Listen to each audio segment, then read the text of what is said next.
Hi folks. Recently a good friend of mine, Hisai Kennedy, she sent me two documents. This is a document right here. It's written by a professor, a doctor in Poland. His name is Dr. Kozlowski. He wrote this. And this is about the comfort woman issue, which is contentious between South Korea and Japan.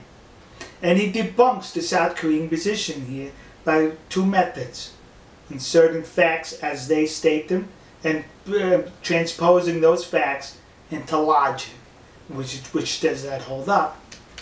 In this writing, he references this book a lot, which Miss Kennedy sent me also, written by an Australian, in reference to prisoners of war in Japanese camps.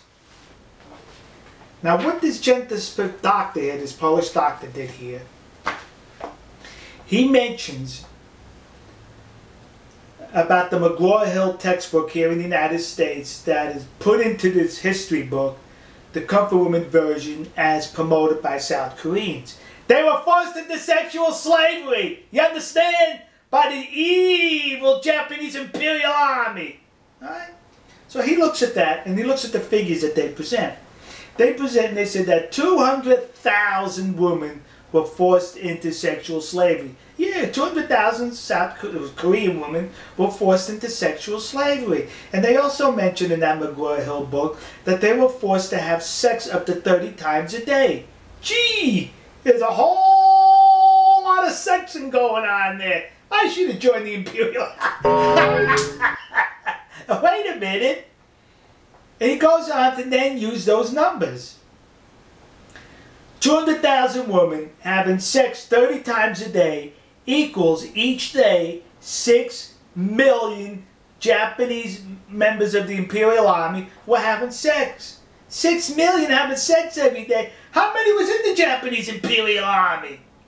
According to Wikipedia, at its height, there was 6 million people in the Japanese Imperial Army. So what that means is, according to these sex slaves, every day, every member of the Japanese Imperial Army was having sex.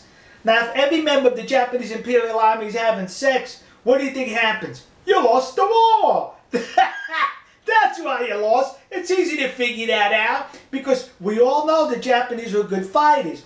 Because if you take the Japanese Americans that were interned in the camps here in the United States during the Second World War, and they volunteered to join the United States Army, and they fought in Europe, and one of them was the 442nd, which was the most decorated army unit in the history.